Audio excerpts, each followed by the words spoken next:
mulai, Prof. Ya. Baik, Assalamualaikum warahmatullahi wabarakatuh. Yang saya hormati Wakil Dekan 1 FK Unpad Dr.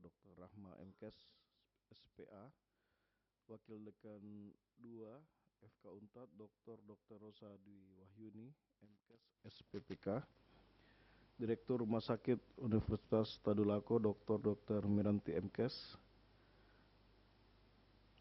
Kaprodi Profesi Dokter FK Unpad Dr. Gina Andika Hutasoid M Biomed SPPA, Sekretaris Departemen Ilmu Penyakit Dalam FK Unpad Dr. Budi Darmono Tulaka SPPD. Selamat datang di Fakultas Kedokteran Unhas, walaupun ada beberapa yang sejak S1 di sini. Ya. Alhamdulillah, puji syukur kepada Allah Subhanahu wa taala atas segala nikmat karunia-Nya. Hari ini kita menerima kedatangan dari tim Fakultas Kedokteran Universitas Tadulako dalam rangka kerjasama akademik, dan nanti Ibu Dekan menyusul. Saya perkenalkan dulu juga tim dari FK Unhas. Dari sini ada Prof. Dr. Agus Salim Buhari, PhD, SPGK, konsultan, Wakil Dekan Bidang Akademik dan Kemahasiswaan. Kemudian ada Wakil Dekan Bidang Publikasi, Pengabdian Masyarakat dan Pengabdian Internasional, Profesor Dr. Rina Masada, SPPA, MPhil, DFM. Sedikit lagi Master Biomed ya. Ya, selamat datang juga Kepala Pusat PPDS, Dr. Andi Muhammad Takdir Musbah, SPAN Konsultan. Kemudian Ketua Prodi Doktor Program Doktor Kedokteran, Ilmu Kedokteran, Profesor Dr. Irfan Idris MKes. Kemudian Ketua Program Studi SP2 Penyakit Dalam, Dr. Faridin, SPPD Konsultan. Para manajer di sini hadir lengkap ya, manajer akademik Dr. Asti Amalia, MMed. Kemudian manajer perencanaan dan sumber daya ada Dr. Yunialti Partiwi, PhD, SPMK. Kemudian manajer bidang kemitraan riset inovasi dan alumni Dr. Rusdina Betelaju, PhD. Sini juga ada Kasubag Kemitraan Riset Inovasi dan Alumni Bapak Sarudin Bahri SE, dan staf Nurul Aisyah dan Andi Akbar ya. Alhamdulillah, mungkin sebelumnya kami memohon kepada, mungkin mewakili dekan dulu, Wakil Dekan Bidang Akademik dan Kemahasiswaan menyampaikan sambutan selamat datang. Saya persilakan, Prof. Bismillahirrahmanirrahim. Assalamualaikum warahmatullahi wabarakatuh. Selamat menjelang siang. Salam sejahtera bagi kita semua. Alhamdulillahirrahmanirrahim. Wassalatu ala Rasulullah sallallahu alaihi wasallam wa ala alihi wa sahbihi ajma'in. Pertama-tama mengucapkan selamat datang di Fakultas Kedokteran Unhas kepada tim dari FK Tadulako, WD1 Dr. Rahma dan WD2 Dr. Rosa dan tim yang datang. Kita belum lama ya, belum rindu sudah ketemu lagi gitu. Karena saya sama Dr. Takdir yang lalu menghadiri launching yang sangat meriah. Yang paling meriah barangkali se-Indonesia launchingnya. Dihadiri oleh Gubernur Kesehatan ya, Dr. Nona. Saya Dr. Nona panggilannya, Wagub dari ya Dr. Reni panggilannya dokter. Iya. Yeah. Beliau di sana Wagub, tapi ternyata diberi gelar Gubernur Kesehatan katanya oleh Pak Gubernur. Pertama-tama ya tentunya mengucapkan terima kasih sudah datang ke sini saya kira ini follow up ya, follow up untuk dalam rangka juga tentunya ada hubungannya dengan pembukaan untuk prodi SP1, 3 program studi di sana yaitu SP1 interna, objin dan juga bedah. Mungkin kita sama-sama tahu atau mungkin ada yang belum mengetahui ya bahwa pada pembukaan itu dari 3 program studi ada 2 yang mandiri dan ada 1 objin yang masih konsorsium atau pencangkokan ya istilahnya seperti itu. Nah untuk itu kita menyambut baik tentunya gerak cepat dari FK Tadulako ini untuk pemenuhan ya karena belum 100%. Meskipun yang mandiri kan seperti interna itu baru 5 dok. Ada tinggal 2 reuma yang termasuk dengan infeksi kan? Ya infeksi tropis, yang 5 sudah memenuhi. Objin yang paling banyak yang belum memenuhinya. Nah untuk itu memang harus SP2 dan tambah lagi 1, kalau dari dikti itu memang menyarankan memang harus S3 juga ya. Jadi saya kira mewakili pimpinan Ibu Dekan saya kira sebentar akan bergabung karena begitu banyaknya memang agenda dari kami terutama Ibu Dekan luar biasa kiri kanan untuk meningkatkan kerjasama juga dan juga internal juga banyak acara di kami punya 38 ya, 38 departemen dengan prodis sekarang lebih 40 kalau kita hitung-hitung yang terakhir SP2 Objin, kemudian menyusul itu Orto, SP2-nya sudah ACC oleh Senat dan juga MWA, dan saya kira SP2 Derven juga segera terjadwal dan menyusul yang lainnya itu adalah SP2 Kardio, SP2 Gizi dan juga SP2 Anak plus 1 SP1 bedah plastik, rekonstruksi dan estetika. Ya, jadi kami di sini juga tentunya selalu menganggap bahwa kita ini yang tertua di Indonesia Timur. Memang ketua AFQ wilayah 6-nya juga kebetulan adalah dekan FK Unhas dan memiliki tanggung jawab untuk pengembangan center-center pendidikan ya, terutama SP1, sehingga kita juga harus membuka ya teman-teman sekalian, kita sudah membuka beberapa SP2 dalam 1-2 tahun terakhir ini 2 kali lipat dari yang tadinya cuma ada interna, bedah dan anestesi. Sekarang kita banyak buka lagi SP2 karena saya yakin FK Tadulako juga tentunya setelah ini akan membuka lagi yang lain-lainnya ya mungkin. Tapi memang yang tidak bisa dulu, 3 ini harus menamatkan dulu ya. Ya 3 ini harus menamatkan dulu. Saya kira untuk kita untuk S3 Dr. Rahma dan Dr. Rosa dan teman sekalian dari FK Tadulako itu sekarang kan ada 2 program jalur masuk, tapi kita selalu mendorong sekarang untuk masuk melalui jalur riset. Dulu itu jalur riset sudah lama ada, cuma dulu syarat masuknya agak berat karena harus ada 2 publikasi dan salah satunya harus ada first author. Sekarang tidak ada lagi syarat masuk, cuma tetap untuk syarat keluarnya itu 2 kali lipat daripada yang ada kuliahnya. Tapi bagusnya karena tidak perlu kuliah, jadi bisa langsung riset, 2 publikasi internasional dan 2 presentasi internasional.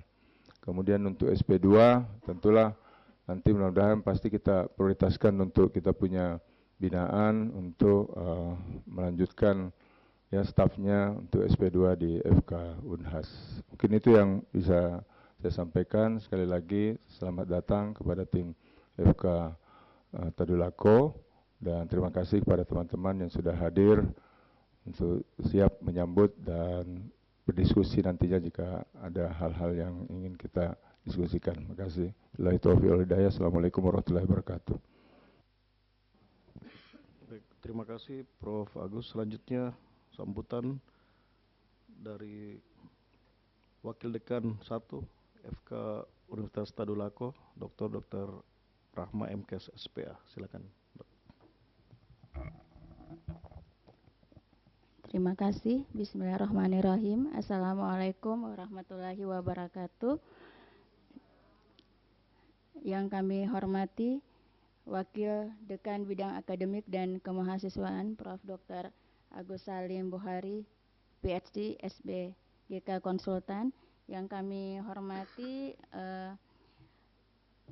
Prof. Dr. Rina Masada, SPPA Konsultan DFM selaku Wakil Dekan Bidang Publikasi, Pengabdian dan Urusan Internasional.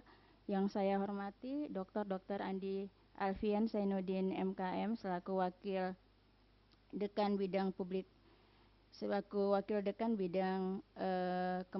Kemitraan Riset Inovasi dan Alumni. Yang saya hormati guru-guru kami, Prof. Dr.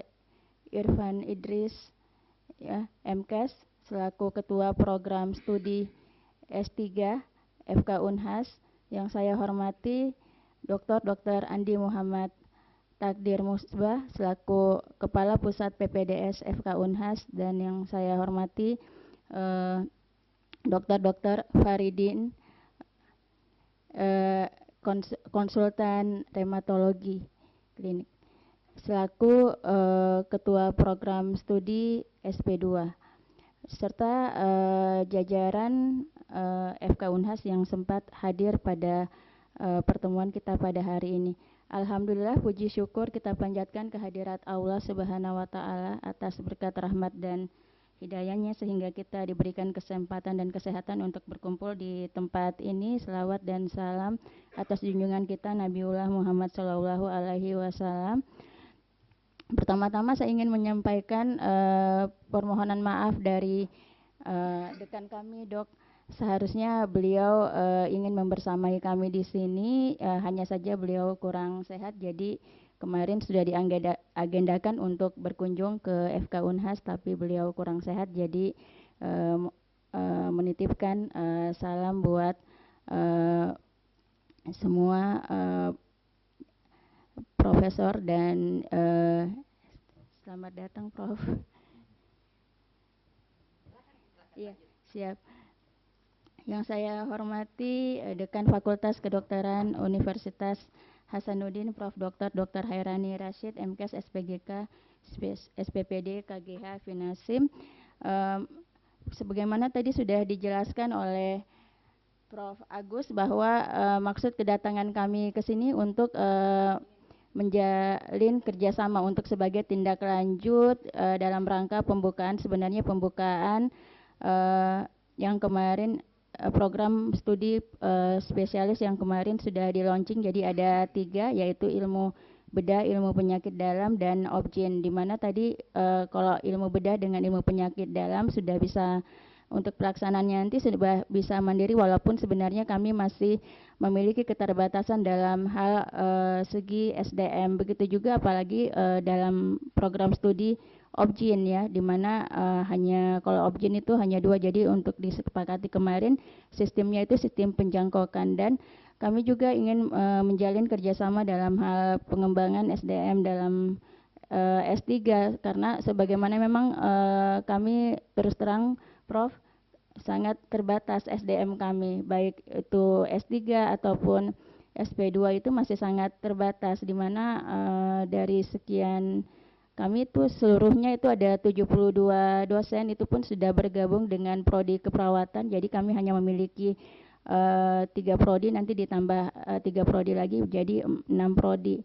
Dari seluruhnya itu kami hanya memiliki tenaga yang S3 itu kualifikasi S3 hanya 17 orang dari 72 dosen. Jadi memang masih sangat sedikit, Prof. Jadi makanya kemarin alhamdulillah Prof. Nini selaku Dekan Fakultas Kedokteran Unhas selaku FK Pembina membuka peluang yang besar bagi kami untuk menjalin kerjasama dalam hal pengembangan SDM di sini dalam hal mungkin untuk studi S3 dengan SP2 ya Prof ya. Jadi makanya kami menindaklanjuti dengan datang ke sini untuk membicarakan lebih detail terkait kerjasama yang akan kita lakukan. Mungkin hanya itu saja dari saya. Sekali lagi terima kasih atas penyambutan baik kepada kami dari FK Unhas. Wabillahi taufik wal hidayah. Wassalamualaikum warahmatullahi wabarakatuh. Terima kasih Dr. Rahma, MKes SPA. Selanjutnya selamat datang Ibu Dekan, Prof. Khairani Rashid. Langsung saja Prof, mungkin ada sepatah kata untuk kegiatan ini, silahkan Prof. Ya, makasih Bapak WD3. Bismillahirrahmanirrahim. Assalamualaikum warahmatullahi wabarakatuh. Alhamdulillahirabbil alamin. Alhamdulillahirabbil alamin. Alhamdulillahirabbil alamin. Kita masih diberi kesehatan dalam Ramadan pertama bagi yang baru menjalankan hari ini, dan tentunya kedua bagi yang sudah menjalankan sejak kemarin. Tapi yang penting kita tetap sehat insya Allah untuk menjalani ibadah selama 1 bulan ini. Terima kasih kepada tim Universitas Tadulako yang telah mempercayakan kami FK Unhas sebagai Fakultas Kedokteran Pembina untuk datang pada hari ini dan berkeinginan untuk melakukan kerjasama dalam penyiapan tenaga SDM, terutama tenaga-tenaga S3. Jadi pada prinsipnya sebenarnya Fakultas Kedokteran Unhas terlepas bahwa memang sebagai FK pembina dari Tadulako untuk mengawal dalam 2 tahun ke depan, kemudian dilanjutkan sampai adanya alumni, tentunya kami mempunyai tugas harus mengawal, seperti itulah kira-kira.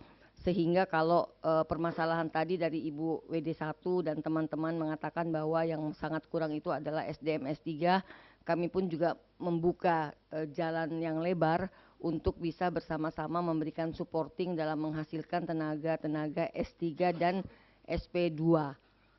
Kalau untuk tenaga SP2, kami sudah berkomitmen dari kementerian bahwa jika ada pendidikan SP2 yang berada di Fakultas Kedokteran Unhas dan ketika binaan membutuhkan tenaganya untuk melanjutkan pendidikan di SP2, maka mungkin akan dimasukkan kepada jalur afirmasi. Istilah kasarnya insya Allah pasti akan diterima. Yang penting memang sebenarnya adalah nanti data yang kita lihat dari hasil-hasil tes. Karena kalau misalnya terlalu dibawa juga kan tidak seperti itu konsepnya. Tetapi prinsipnya adalah Fakultas Kedokteran Unhas akan memfasilitasi penerimaan calon-calon SP2 yang berasal dari Tadulako khusus untuk ketiga program studi yang sudah dibuka itu, yaitu Objin dalam status pencangkokan, kemudian internal mandiri, dan bedah juga mandiri.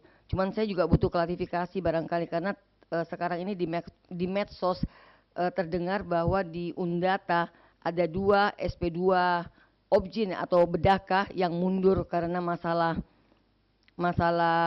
administrasi yang bagaimanakah. Nah itu yang saya perlu pesankan kepada Bapak Dekan, ya idealnya sih mestinya Bapak Dekan juga hadir ya.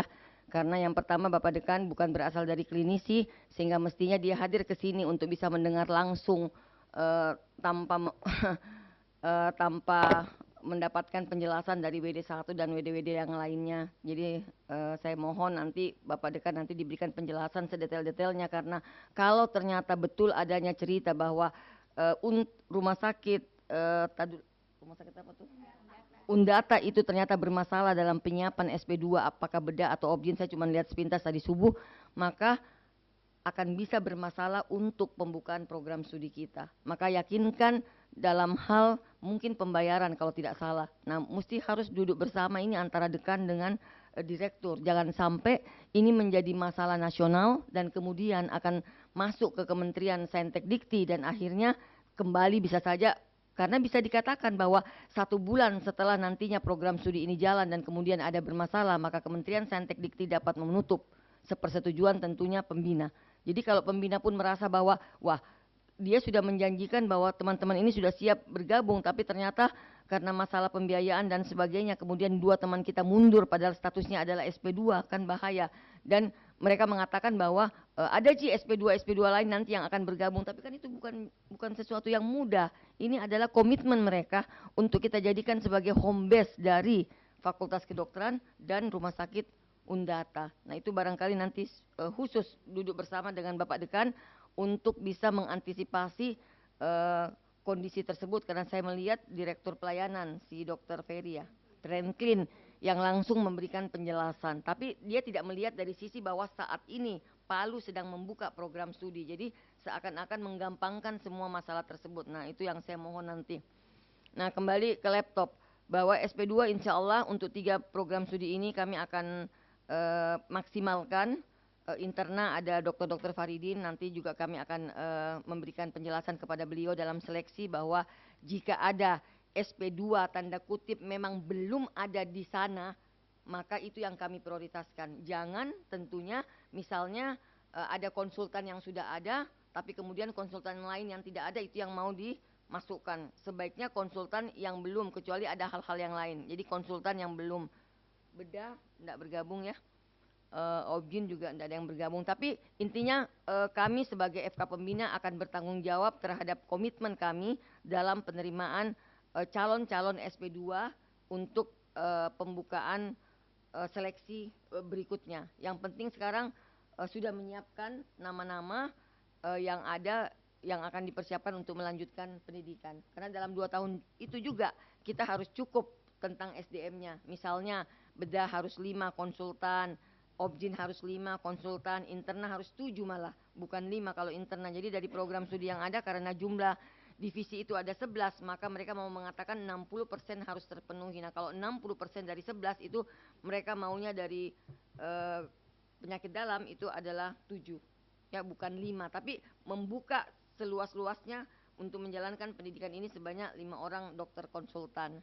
Nah seperti itu. Nah untuk S3 nanti saya bisa ditambahkan oleh Bapak KPS, kita juga menerima dalam 2 versi. Yang pertama by research, yang kedua yang reguler. Nah by research dulunya kita agak ketat dengan harus adanya publikasi-publikasi yang telah ditentukan. Namun pun demikian ada keringanan sedikit mungkin menurunkan, tetapi tentunya riwayat meneliti dari kandidat yang bersangkutan juga kami harus evaluasi di tingkat fakultas sehingga layak untuk kita terima menjadi S3 by research. Karena juga kita tidak harapkan dia by research tetapi nanti akhirnya mentoknya hanya berkembang di penelitiannya sendiri. Tapi riwayat-riwayat mereka melakukan penelitian, menjalin kerjasama dengan peneliti-peneliti luar, itu juga menjadi dasar mungkin kita akan menerima teman-teman sejawat untuk menjadi kandidat S3 di Fakultas Kedokteran Unhas. Nah yang kedua yang secara reguler. Yang secara reguler pun memang kita akan bersaing karena sekarang ini jumlah yang ingin melanjutkan pendidikan S3 semakin banyak karena memang mungkin tuntutan. Jadi bukan hanya teman-teman yang berasal dari Kementerian Saintek Dikti, tetapi semua yang ingin bergabung menjadi dosen luar biasa atau istilahnya sekarang adalah NUPTK, mereka semua berminat karena memang menjadi kewajiban untuk bersekolah S3. Nah nanti yang secara reguler itu kita akan berhitung jatah dari misalnya saat ini ada Batam berjalan, nanti juga Undata, misalnya kita mengirim 10 orang misalnya ya. Nah apakah dari KPS akan bisa mengakomodir misalnya 50% dulu tahap pertama misalnya ya. Dengan persyaratan nanti akan dijelaskan oleh KPS S3. Seperti itu kira-kira, tapi prinsipnya kami pada posisi siap mendukung Tadulako untuk bisa berkembang dalam pemenuhan SDM. Begitu mungkin WD1. Terima kasih. Wassalamualaikum warahmatullahi wabarakatuh. Mungkin langsung Bapak KPS saja langsung memberikan penjelasan barangkali. Prof. Irfan silakan tambahan tentang seleksi S3 yang saat ini akan berlangsung di bulan Juli ya atau bulan Juni. Ya, biasanya ya mungkin Mei malah, Iya. Prof. Baik, makasih. Assalamualaikum warahmatullahi wabarakatuh. Selamat siang yang saya hormati Ibu Dekan, Bapak Wakil Dekan 1, Wakil Dekan 3 dan Wakil Dekan 4, teman-teman Prof. Dr. Faridin, Dr. Takdir, dan tentu para tamu kita, Wakil Dekan 1, 2 dan maaf rombongan dari Fakultas Kedokteran Tadulako ya. Terima kasih. Saya kira pada prinsipnya seperti yang Ibu Dekan sudah sampaikan bahwa di S3 kedokteran itu ada sebenarnya ada 4 jalur yang selama ini sudah jalan. Jalur pertama adalah reguler yang kuliah, kemudian by research yang tadi ya, yang tidak kuliah tapi sisa melaksanakan penelitian yang memang selama ini barangkali sudah dilakukan. Kemudian ada jalur PMDSU namanya. PMDSU itu adalah mereka yang mengambil S3 tapi dari S2 di sini sudah berprestasi. Jadi ada itu kita ada juga, ada 2-3 orang di sini ya, PMDSU dan TRG. Nah ini TRG itu thematic research group ya. Artinya calon mahasiswa ini connecting dengan kita punya kelompok peneliti di Unhas ya.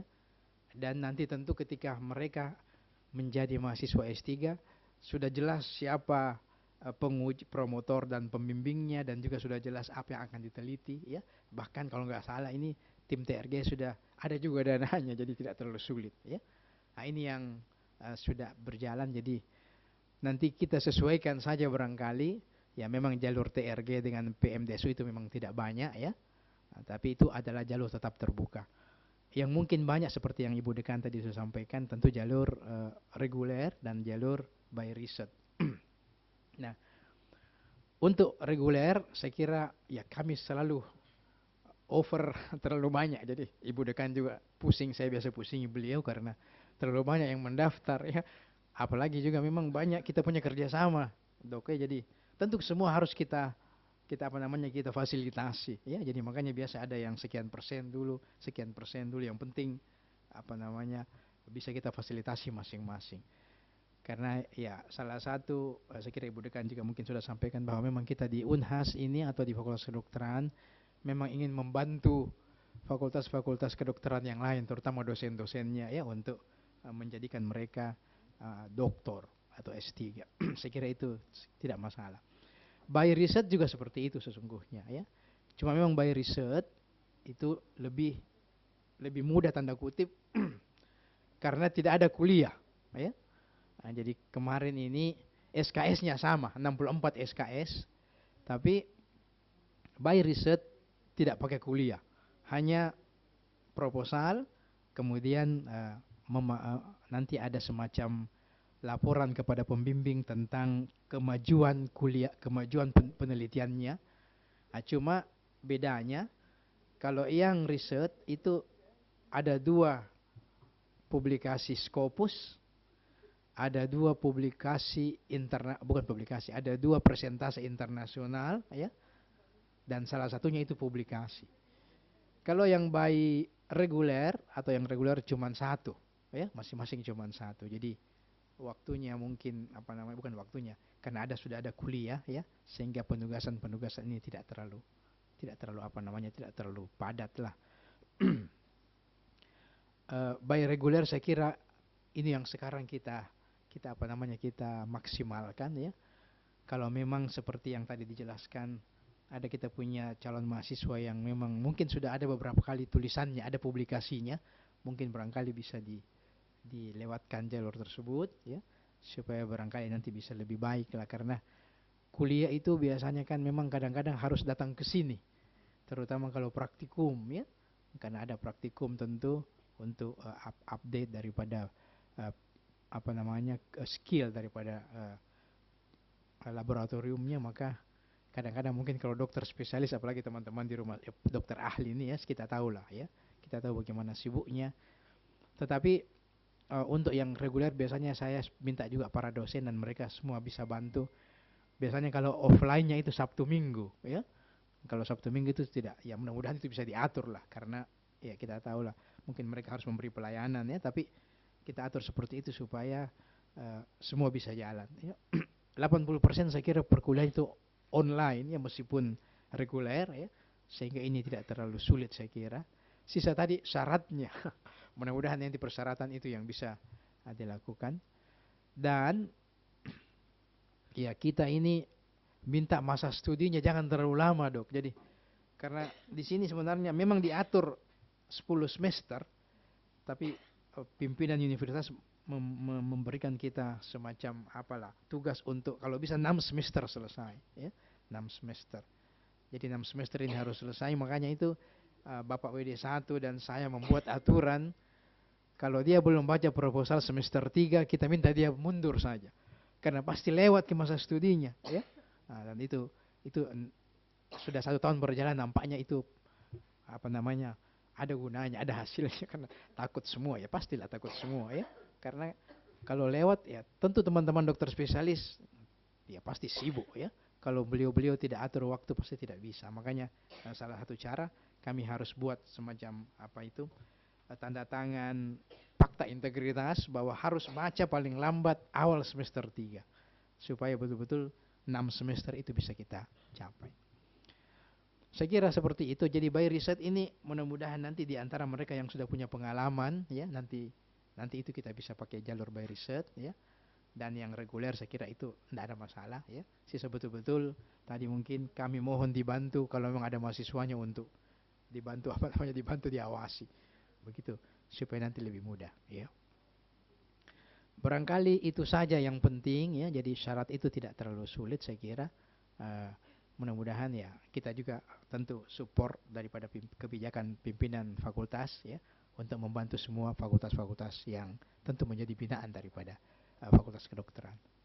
Saya kira itu saja, makasih. Assalamualaikum warahmatullahi wabarakatuh. Ya, terima kasih Pak KPS. Ya. Saya perkenalkan juga di sini ada Dr.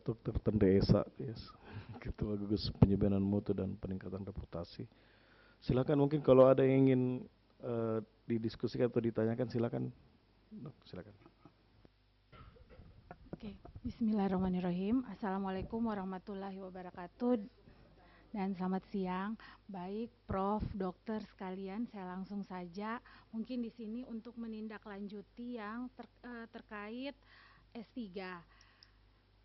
Yang pertama, kalau misal kita afirmasi, apakah besar SPP-nya itu berapa?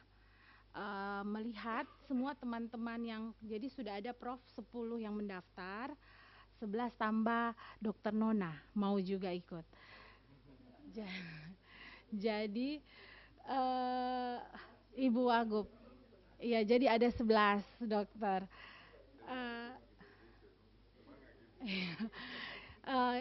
Ini semua yang teman-teman dosen di awal ini mandiri, Prof.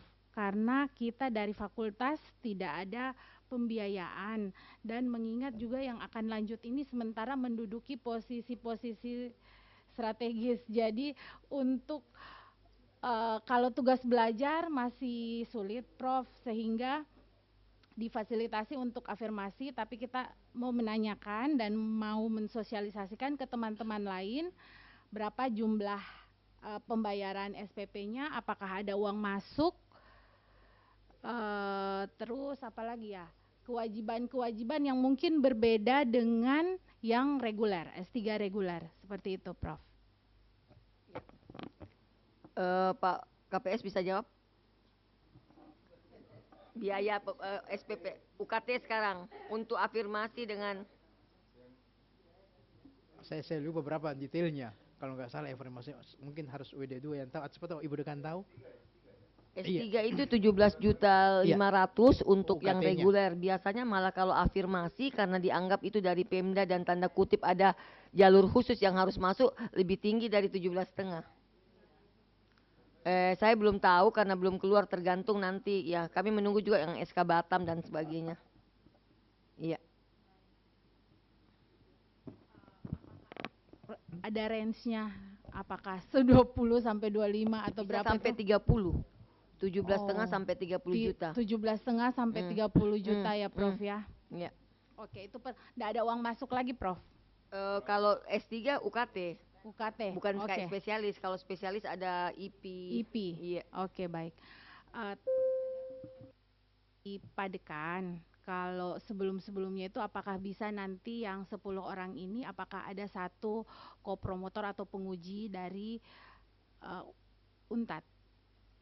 Lasimnya sebenarnya kita berharap pasti ada penguji, ada promotor, kopromotor, salah satunya tentunya dari UNTAD, tapi dengan harapan bahwa itu sesuai dengan bidang ilmu. Jadi kalau tidak sesuai dengan bidang ilmu agak susah bagi kami untuk bisa memasukkan sebagai promotor atau kopromotor. Jadi nanti mungkin internal saja ke KPS, tolong dimasukkan siapa kira-kira yang bisa menjadikan sekarang lektor kepala itu bisa menjadi kopromotor ya, promotor. Jadi tolong dimasukkan saja nama-namanya. Nanti kita melihat kompetensi beliau dalam bidang apa dan apakah memang berhubungan dengan penelitian-penelitian yang diajukan oleh para anak-anak atau teman-teman kita yang dari UNTAD.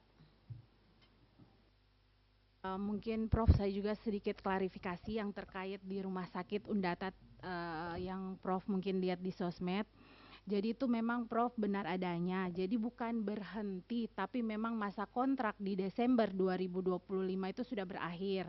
Dan Dr. Herdana dan Dr. Devdi ini subspesialis onkologi dan bedah digestif, itu kan ada yang dari kementerian 30 juta ya Prof untuk daerah yang terpencil atau ini.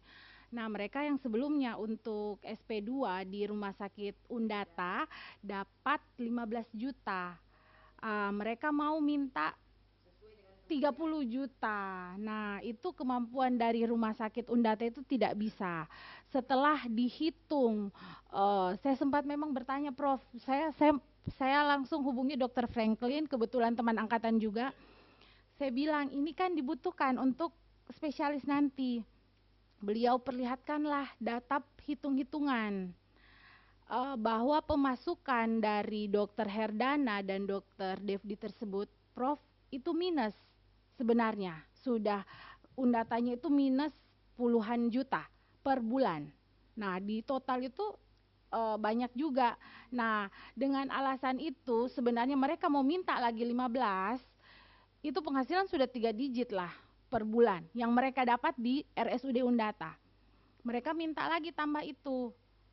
Nah saya sampaikan, tapi jangan lupa kita ini sudah mau buka spesialis yang seperti Prof sampaikan.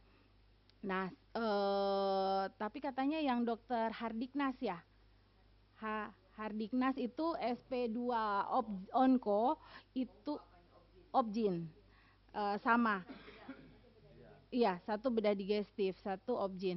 Nah, kalau mungkin bedah mungkin tidak menurut bagian bedah ya. Kemarin Dokter Ira juga sudah sebenarnya Dokter Ira sudah tahu informasi ini. Itu tidak jadi masalah untuk bedah. Nah, Obgynnya itu katanya Dokter Hardiknas sudah mau selesai di tahun ini, Prof. Seperti itu, Prof. Yang mana ini, Prof? Oh, yang SP2 sekarang? Iya, sudah mau selesai, Prof.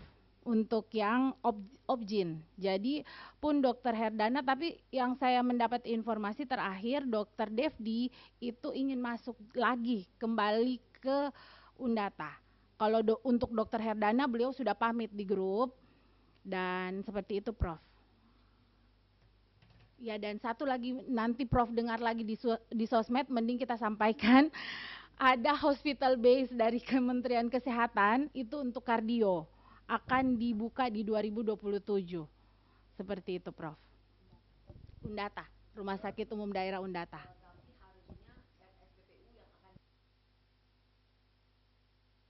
Ya. Jadi kalau FK mengatakan belum sesuai dengan SDM-nya, iya. Jadi sebelumnya Dr. Franklin juga menyampaikan informasi tersebut. Awalnya diminta ujung-ujungnya kan hospital base itu akan diuji oleh university. Nah itu di bawah bimbingan dari Unsrat. Tapi Dr. Franklin lobby ke kementerian itu mintanya ke Unhas. Nah, apakah Unhas sudah, saya bilang pasti Prof Nini akan tolak. Jadi secara tidak halus itu cara untuk menolak juga sebenarnya Prof. Ya ke Unhas. Jadi yang dari Undata, Rumah Sakit Umum Daerah Undata, memohon ke kementerian dari Unsrat dipindahkan ke Universitas Hasanuddin. Nah, nanti juga ujung-ujungnya dari FK Unhas juga yang menentukan bagaimana keputusan akhirnya. Seperti itu Prof. Itu sudah. Jadi secara tidak halus, secara tidak langsung otomatis menolak. Mungkin nantinya keputusan ada di FK Unhas. Terima kasih.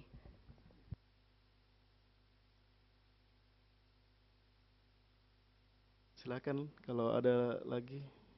Mungkin ada diskusi lagi. Silakan Dr. Budi. Baik, Assalamualaikum warahmatullahi wabarakatuh. Selamat siang, yang terhormat Prof. Dan dokter-dokter senior sekalian. Baik, mungkin saya langsung saja Prof untuk bertanya kepada KPS S3.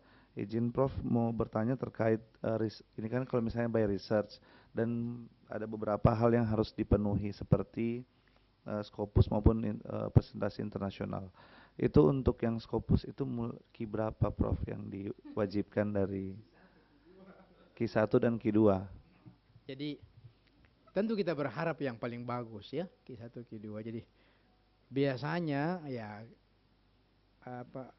ini sebenarnya kemarin Ibu Dekan sendiri sudah minta supaya kita maunya minimal Q2 ya.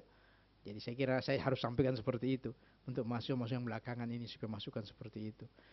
Bolehlah mungkin kalau dari 2 itu ada 1, bukan Q2 mungkin Q3, yang penting ada 1 yang harus antara Q1 dengan Q2 dari 2 itu ya, yang by risetnya ya, Dr. Budi.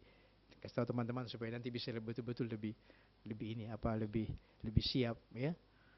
Dan mudah-mudahan mereka sudah pengalaman ada kan waktu diambil SP1 barangkali ya, atau mungkin ya waktu ada pengalaman penelitiannya untuk yang beriset, maksud saya ini ya, yang beriset. Saya kira itu yang kita maksud. Baik, terima kasih Prof. Izin Prof pertanyaan selanjutnya. Yang pertama, apakah memungkinkan ketika seseorang di sini mau mengambil S3 kemudian juga bersamaan untuk mengambil subspesialis? Itu yang pertama. Yang kedua, untuk subspesialis sendiri, Dok, apakah di sini memungkinkan apabila kami itu kembali pulang untuk kerja atau seperti apa, Prof? Seperti itu, terima kasih. KPS SP2 yang menjawab barangkali kalau pengalaman di internal. Baik, terima kasih. Bismillahirrahmanirrahim. Assalamualaikum warahmatullahi wabarakatuh. Kalau yang pertama tadi mengenai 2 prodi yang mau dimasuki, saya kira agak sulit oleh karena NIM-nya kita itu ya agak sulit mungkin nanti karena masing-masing di kolegium itu akan mempersyaratkan tunggal ya, bukan tidak jelas juga apakah memang harus tunggal, tapi saya pikir akan mengalami kesulitan sendiri nanti di dalam melaksanakan tugas-tugasnya, apalagi kalau prodi di SP2 penyakit dalam itu lebih banyak akan bekerja di rumah sakit dan itu menyita waktu hampir sekira 18 jam sampai 20 jam di dalam 24 jam itu, sehingga untuk menyelesaikan tugas-tugasnya mungkin agak sulit.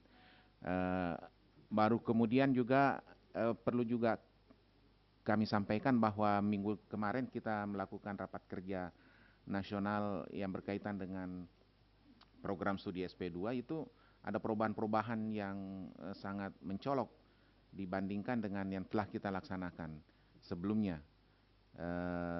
Ujiannya harus selesai semua tugasnya dan ujian ada 2 mata ujian itu MCQ dan itu harus lulus.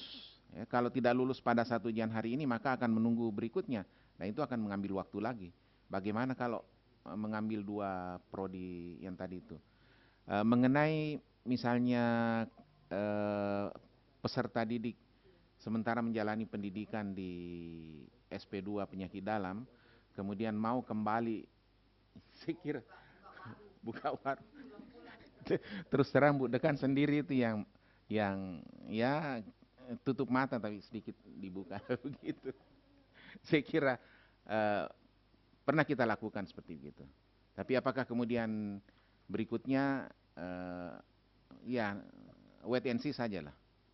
Ya, terima kasih. Ya, makasih Dr. Faridin. Jadi yang pertama, dulu regulasi melakukan combine antara S2 dan SP1 itu pernah terjadi.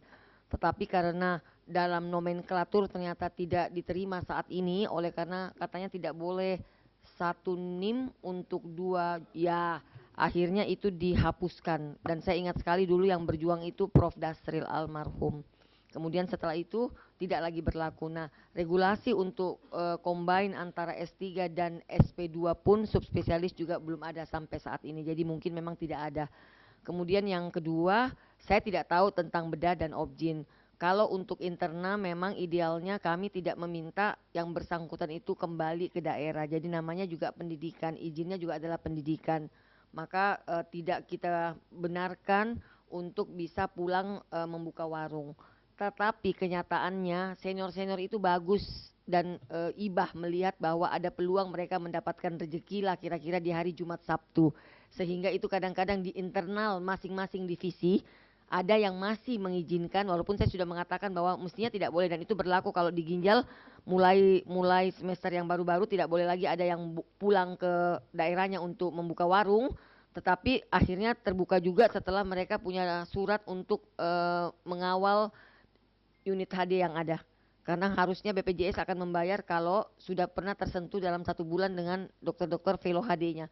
Sehingga ada di antara mereka itu kami izinkan untuk pulang. Nah, dalam berjalannya waktu, divisi-divisi tertentu juga kasihan. Jadi internal itu nanti saya belum menjanjikan sekarang, tetapi internal dari divisi biasanya ada yang bisa kembali hari Kamis malam, terus mereka akan kembali hari Minggu pagi misalnya atau Minggu siang. Nah, itu internal divisi, tapi tidak ada aturan karena mestinya dari pihak kolegium itu tidak boleh pulang. Begitu menyatakan diri sekolah gitu lah. Ya, terima kasih. Ada lagi mungkin di sini ada Prof. Firdaus Hamid, Ya, untuk Wakil Dekan. Untuk pembiayaan afirmasi apakah sudah ada regulasinya? Kalau yang reguler itu adalah 17,5 juta untuk S3, apakah afirmasi sudah ada? Karena kan afirmasi biasanya malah lebih mahal. Tapi range-nya saya tidak tahu, saya belum tahu dari. Ya, SK rektornya ada.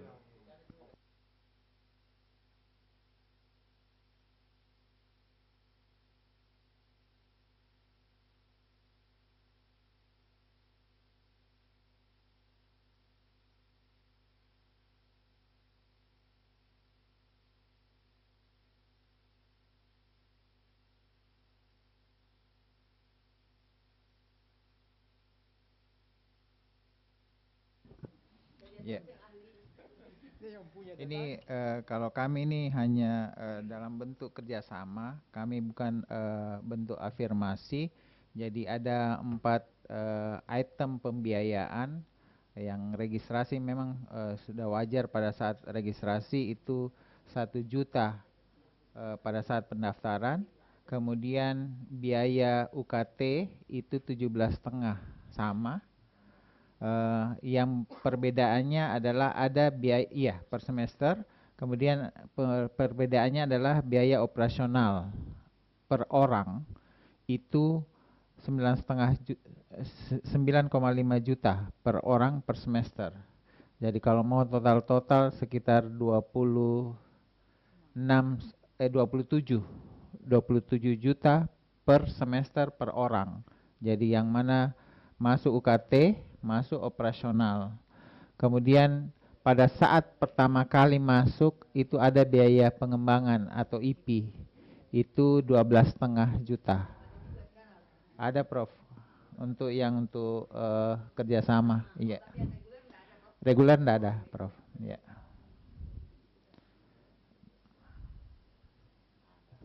Jadi perbedaannya cuma di 9,5 juta yang per semester.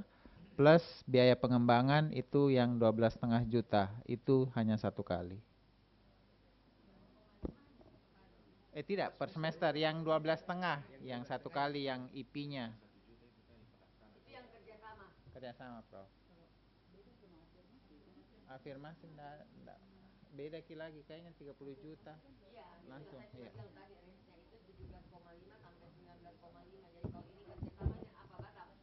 Batam ini, Prof. Batam 19,5. Iya. Yang mana kelasnya itu yang bisa dimekanismekan, Prof. Dalam perjalanan kelas, dalam perjalanan pendidikannya itu bisa ke sana. Ada workshop karena misalnya itu di luar dari itu. Iya. Kayak tiga lah, biomolekuler. Jadi ada beberapa mata kuliah yang memang harus para penguji ini mengadakan, para dosen ini harus mengadakan workshop di sana, di tempatnya. Dan saat ada laboratorium berjalan, teman-teman yang dari sana harus ke sini. Ya, itu dengan pembiayaan sendiri dan Di untuk luar dari itu. mengantarkan mereka ke sana itu tanggungan Di dari luar. Iya, seperti itu. Jadi ya begitu, dari risetnya Mbak.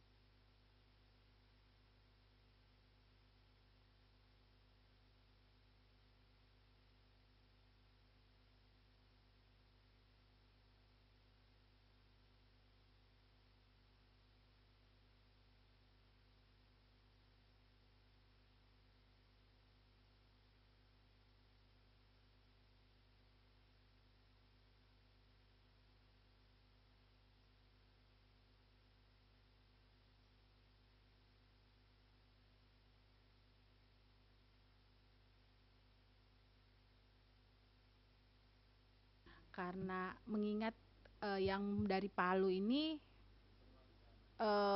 bukan beasiswa dan bantuan biaya pribadi, sehingga mungkin kita Morowali itu dok, Prof. Iya, CSR ya. Oke, silakan. Silakan Dokter Miranti. Ditindis yang kanan ya. Assalamualaikum warahmatullahi wabarakatuh. Selamat pagi. Ya, Tabe Prof, Dokter, Bapak Ibu semua. Ini titipan pertanyaan sebenarnya untuk teman-teman yang sudah sekitar 10 orang sesuai dengan penyampaian dari Dokter Rosa. Tadi syarat untuk sampai ke penyelesaian kan harus ada conference internasional.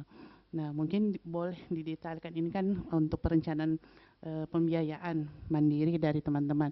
Apakah memang harus betul-betul di luar negeri, ataukah misalnya ada secara nasional tapi dia untuk konferensinya internasional, ataukah harus dua-dua memang kunjungan untuk konferensi ke luar negeri? Mungkin informasinya, Prof.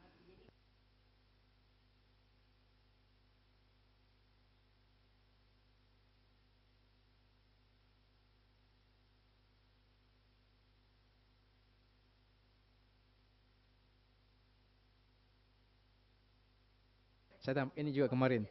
Jadi yang dimaksud internasional itu menurut ini aturan kemarin juga K25 kemarin ada 3 negara yang terlibat.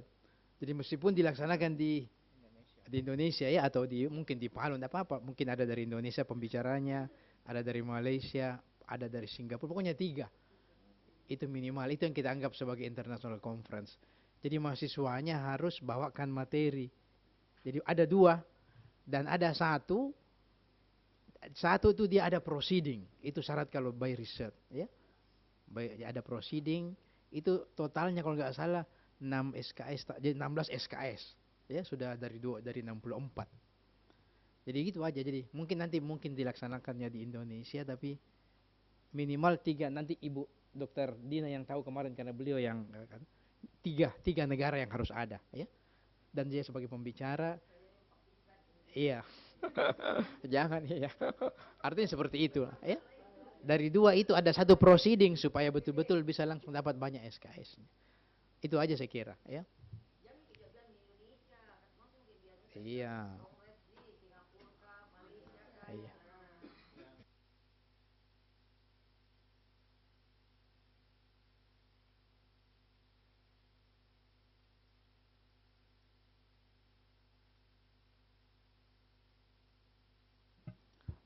Maaf Prof, Dok, mau konfirmasi untuk yang kelas S3 kerjasamanya itu berarti yang reguler bentukannya, ataukah yang by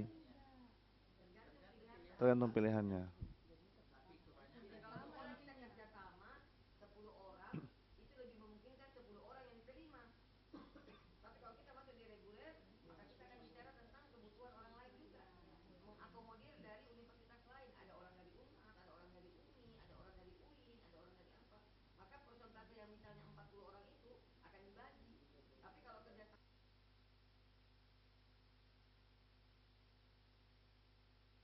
Jadi memang umumnya by research ya.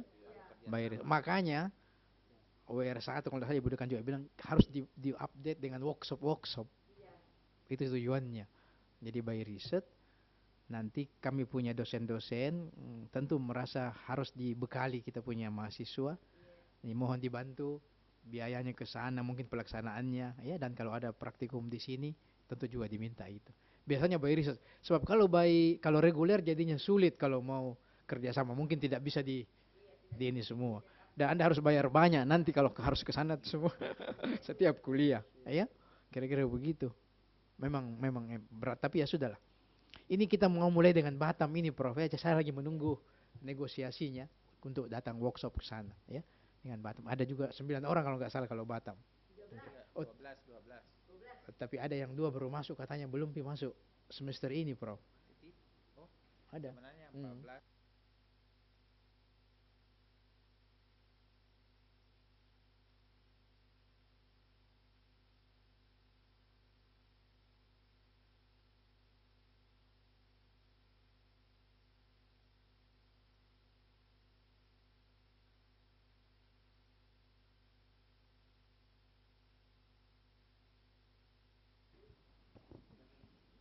Satu lagi Prof, mungkin menyamakan persepsi. Jadi teman-teman yang secara latar belakang pendidikan belum S2 tapi spesialis itu berarti bisa ya?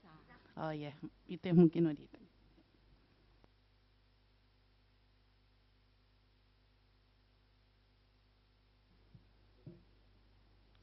Jadi izin Prof, kalau misal memang nanti kami akan sampaikan hasil dari pertemuan ini ke teman-teman yang sudah mendaftar.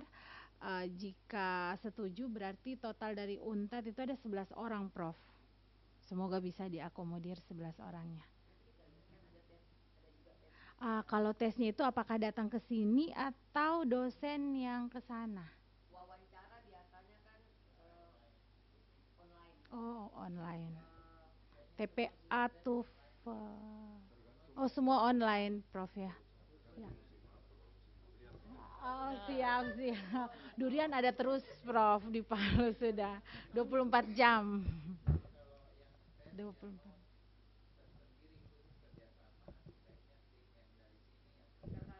Oh ya.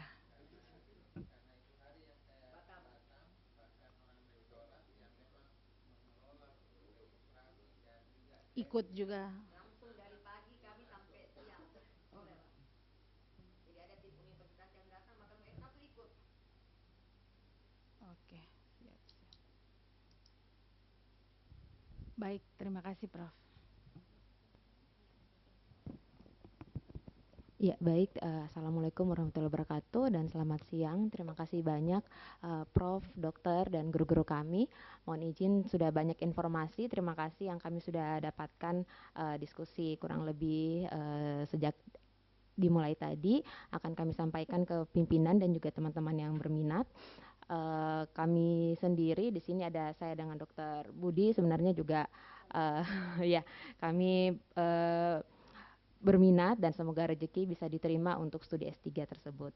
Mohon izin Prof terkait dengan tindak lanjut pertemuan hari ini terkait dengan MOU yang penyampaian juga dari Pak Dekan akan disampaikan ke pihak rektorat di Tadulako. Untuk tindak lanjut dari MOU itu tersebut sekiranya bagaimana arahan dari FK Unhas, Prof. Terima kasih, Prof.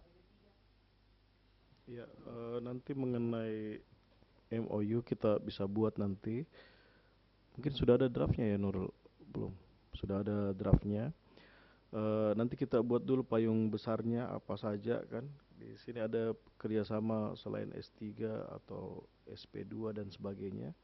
Nanti untuk KSO-nya masing-masing sesuai dengan ya mencakup teknisnya lah mengenai model pembiayaannya seperti apa, teknis berapa mahasiswa dan sebagainya, model kuliahnya seperti apa nanti diatur di KSO masing-masing. Tapi yang kita buat ini payungnya dulu dalam bentuk MOU yang mencakup semua nanti. Ya. Saya tidak tahu apakah sudah di ini di review atau dari tim. Iya, dari tim.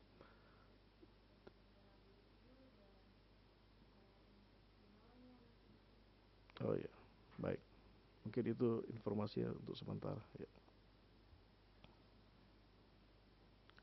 Atau ada tim kerjasamanya juga dari Tadulako siapa ya? Nanti silakan langsung kontak dengan. Ya langsung ke. Izin Prof, nanti boleh dengan saya, Prof, mohon izin.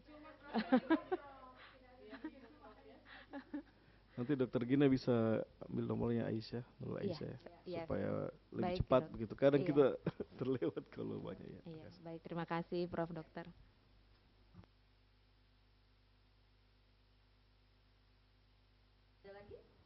Ada lagi? Kalau sudah ada, silakan. Jadi kalau misal nanti sudah sepakat dengan MOU-nya, apakah kita cukup padekan yang datang atau seperti apa nanti mekanismenya, Prof? Nanti terserah mau desk to desk saja juga bisa.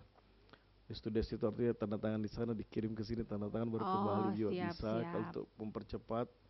Tapi kalau mau pakai seremoni silahkan diatur. Terserah saya kira.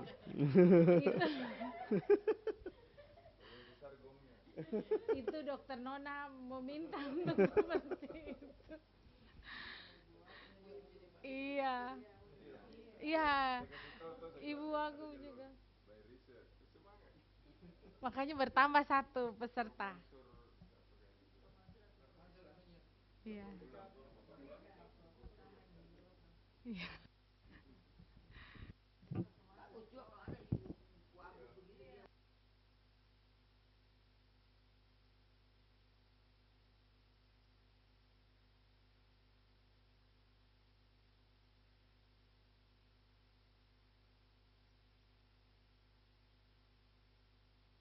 Iya, itu dia Prof. Jadi kita sudah ada. Jadi sebelum baik.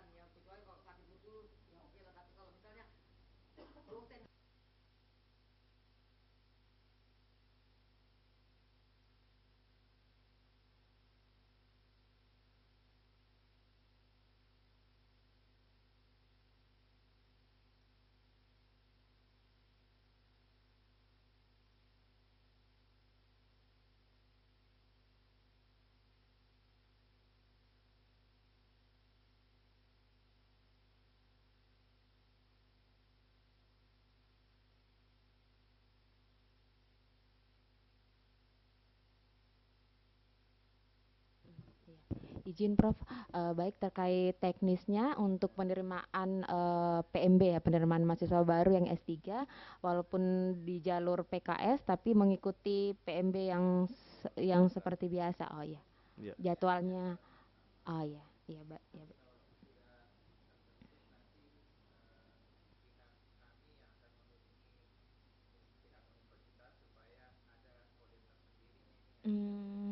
Iya. Sudah ada disepakati. Iya. Tergantung nanti kesediaan Bapak KPS yang mengatur bla bla bla, tapi kalau universitas maka ada kode yang muncul sendiri Untuk sedangkan Tadulako. untuk menguji. Ya, baik. Baik, terima kasih, Prof. Izin Prof, kalau saya mungkin menyambung yang spesialis. Nah, ini kan sudah ada SK juga dari Kementerian keluar. Nah, itu bagaimana Prof? Kemarin kita juga sudah dapat dari Dokter Takdir hitung-hitungan unit cost, SPP, IP mungkin. Nah, kita kan masih BLU Prof. Dengan keterbatasan dana juga yang diberikan ke fakultas. Mungkin selepas dari sini kita akan ke WR4 menghadap untuk pembiayaan mungkin akan ditambah untuk 3 prodi yang baru buka ini. Nah, sudah beberapa diskusi jika mahasiswa sedikit otomatis yang dibayarkan di awal lebih banyak karena membiayai kegiatan-kegiatan yang lain. Tapi di Unpad itu income yang masuk, misal FK setahun itu dapat pemasukan 55M Prof. Yang masuk ke kita itu kemarin direncanakan 17M, tapi ujung-ujungnya efisiensi itu 9M plus belanja modal. Nah, itu sedikit sekali. Nah, apakah kita kecilkan saja IP karena memang tidak masuk langsung ke kita, IP-nya dikecilkan, UKT-nya Atau bagaimana?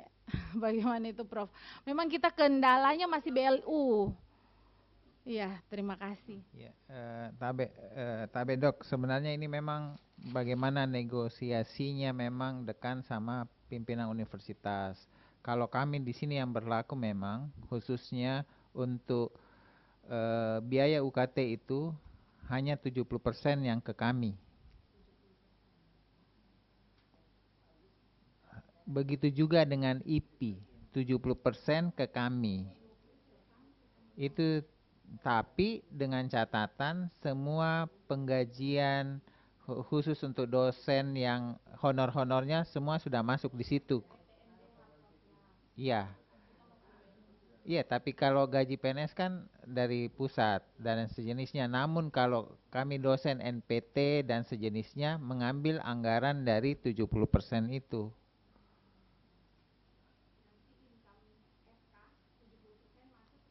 Ke fakultas, iya. Begitu juga IP. Ini kami bahkan IP yang pertama kali, kami ini yang banyak membangun di sini, itu karena IP-nya kami. IP S1 yang bisa mengcover untuk semuanya, akhirnya banyak fasilitas-fasilitas yang bisa, karena IP hanya bisa diperuntukkan untuk sapras dan sejenisnya. Honor dan sejenisnya itu pakai RKT-nya. Dan itu yang bahkan kami yang baru pertama kali untuk IP untuk PPDS kami dikasih 100%. Prof, itu ada aturannya Prof, 70% atau Kayaknya kebijakan dari universitas masing-masing berarti dan Pak, bagaimana dekan menego.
satu lagi Prof, mungkin pembayaran ke dosen DPK, dosen klinis. Nah, di Unhas itu Unhas itu per kegiatan besarannya apakah bisa kami peroleh itu Prof hitungannya untuk spesialis? Ya, kalau kami itu Dok di sini kan dulu ada ini DK, ada iya NIDN, NIDK. Anggaplah kita pakai istilah NIDK. Ada NIDK yang berfungsional, ada yang tidak berfungsional, dan itu kami memberikan memang ada per bulannya logbook, biaya logbook yang bervariasi 1,8 sampai 2,2. Itu di luar dari honor pengajaran. Kalau honor pengajaran ada memang ada distribusinya masing-masing setiap program studi, dan tergantung berapa penghasilan juga RKT-nya dari prodi tersebut, jadi tidak rata. Maksudnya tidak boleh disamakan kalau honor pengajaran karena itu berasal dari penghasilan dari RKT-nya. Kemudian untuk kami juga universitas mengeluarkan pembiayaan unit kos yang masuk ke rumah sakit. Yang itu yang unit kos ya kontribusi. Ya memang kami itu tidak sesuai dengan Perda atau Pergub atau apa. Kami itu menetapkan 100.000 per bulan untuk MPPDS. Kalau koas 10.000 sampai 15.000 per minggu per koas. Iya, kecil memang, tapi berdampak kalau terlalu kita mengikuti itu. Jadi kami itu dasarnya SK Rektor. Jadi kalau memang rumah sakit masih mau memanfaatkan koas maupun apa, itu ya terserah. Iya, rata. Pokoknya ketika koas hanya kontribusinya 10.000 sampai 15.000 per minggu. Kalau residen 100.000 per bulan. Karena kalau menghitung 500.000 per bulan satu orang, habis semua RKT tak. Jadi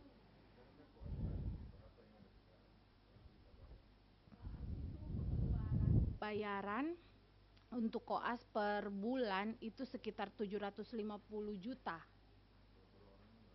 Jadi per orang itu 350.000 per koas per minggu. tidak mahal. Tapi kalau sudah mau ada PPDS itu kan harus berbagi lagi.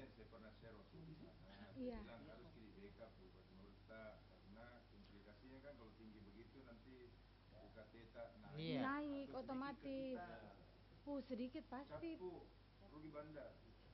Tidak, biar juga banyak mereka tetap habis di direktorat.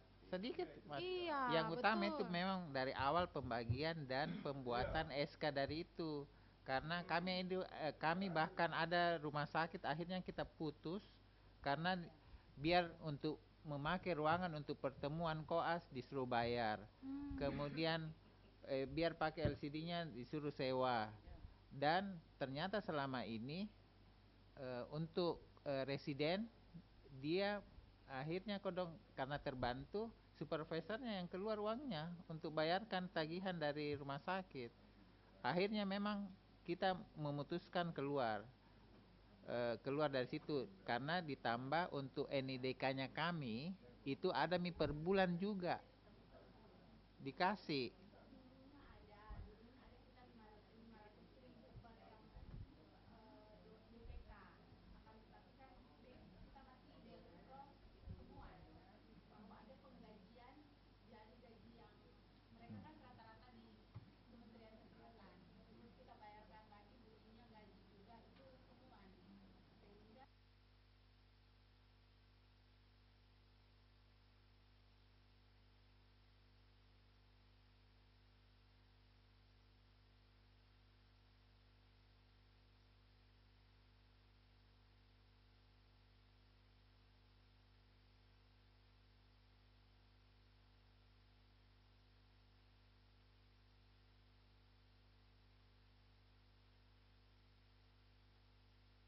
Universitas di Palu.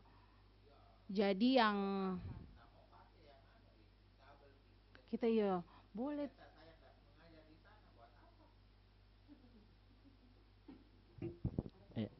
Home base. Iya, kita juga masih yang non home base itu ada sekitar 12 orang DPK. Sebenarnya kalau dihitung-hitung tidak pakai mereka juga kita bisa, hanya saja kan nanti tidak enak.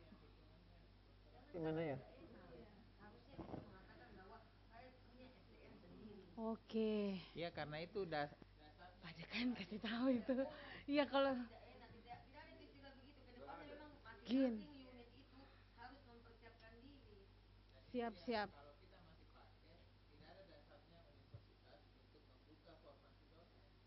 Betul. Betul. Dan memang itu jadinya kita bikin kuesioner, mereka itu kayak misal dari Unisa, dosen di Unisa yang kita pakai itu 12 orang. Dia bimbing satu kali tuh Prof dengan koas-koas dari Unisa. Jadi tidak maksimal anak didik menerima serapan ilmunya. Gini, coret saja non ini. Kurang dosen ya. Betul. Saya tambah sedikit sebelum terlupa, izin tadi menambahkan tentang penerimaan PPDS kita yang ini, jadi hubungannya dengan pembiayaan. Jadi kalau sepemahaman saya bahwa pendidikan spesialis yang akan kita buka ini kan diutamakan untuk pemenuhan distribusi spesialis di Sulawesi, terutama di Sulawesi Tengah. Nah, kalau saya tidak salah tangkap itu kan akan ada pembiayaan dari beasiswa pemerintah. Ya, benar, cerdas. Nah, maksud saya mungkin nanti perlu dipikirkan untuk membuat satu pola pembiayaan yang berbeda. Jadi untuk untuk yang mendapatkan pembiayaan daerah itu mungkin kita memberikan prioritas dan tentu pembiayaan yang lebih besar ya gitu. Jadi harus dipikirkan seperti itu. Artinya income untuk inputnya UKT bahkan IP itu bisa akan lebih besar dengan pola pembiayaan beasiswa gitu. Jadi mungkin kuotanya nanti harus diperhitungkan, kuota untuk beasiswanya lebih banyak dibanding biaya untuk peserta reguler, karena peserta reguler tentu tidak bisa lebih tinggi dibanding peserta-peserta yang mendapatkan beasiswa. Nah, itu menurut saya mungkin perlu dipikirkan untuk UNTAD ya, Untadulako ya. Baik, terima kasih dokter. Kemarin juga sudah sempat, cuma belum bicara dengan dokter Reni. Jadi memang dokter Reni ini yang spesialis, beliau mau cover semuanya. Saya tuh mau bilang kalau memang daerahnya misal dari Morowali kan kaya, tidak usah bayar Morowali. Jadi Berani Cerdas ini membiayai yang daerahnya tidak sekaya daerah-daerah tertentu, misal mungkin Luwuk, banyak yang tambang-tambangnya, serahkanlah ke daerah. Jadi, tapi ini mungkin Prof boleh juga masukkan ke dokter Nona bahwa Berani Cerdasnya disimpanlah dulu. Jangan semua kayaknya, karena dari daerah, beberapa kepala daerah yang hadir itu mereka ingin membiayai dari daerah.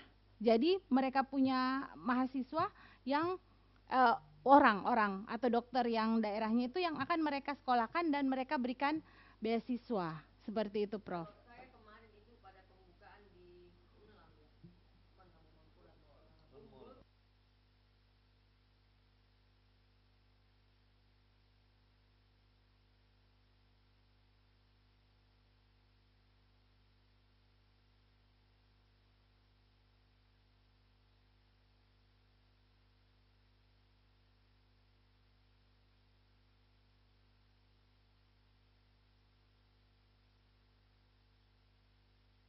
Mungkin harus diseleksi. Ini dokter Reni tidak ada seleksi, ini dapat beasiswa. Masukkan lagi. Nanti kita kasih masuk. Oh iya. Periode kedua ya Prof, ya betul.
Memang kayaknya PR berat itu untuk kita Prof, karena ini saja Objin ada Dokter Faris yang mau pindah dari Pemda, itu beliau sudah iya, berkasnya saya kawal. Telepon sekretaris rektor, masih mau dibicarakan lagi di rektorat. Itu saya langsung ini harusnya kan ada jalur khusus untuk itu. Nah, Dokter Farisnya juga, Oca sampai di mana? Tidak mungkin saya sampaikan masih mau dibicarakan. Padahal itu kebutuhan untuk prodi Objin spesialis. Hal-hal itu memang kayaknya butuh bargaining yang kuat ini ke rektorat. Oke, Kak harus kuat.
Baik, terima kasih atas diskusinya ya. Kalau ada yang kurang diskusi di WA juga mungkin bisa sesama WD2. Iya. Iya. Baik, terima kasih atas kehadirannya semua. Mohon maaf kalau ada kekurangan. Saya akhiri pertemuan hari ini. Oh ya, setelah ini kita foto bersama setelah saya tutup. Kira makan bersama. Sayangnya tidak ada makanannya. Bila itu tidak. Oh ya bisa. Bila itu Assalamualaikum warahmatullahi wabarakatuh.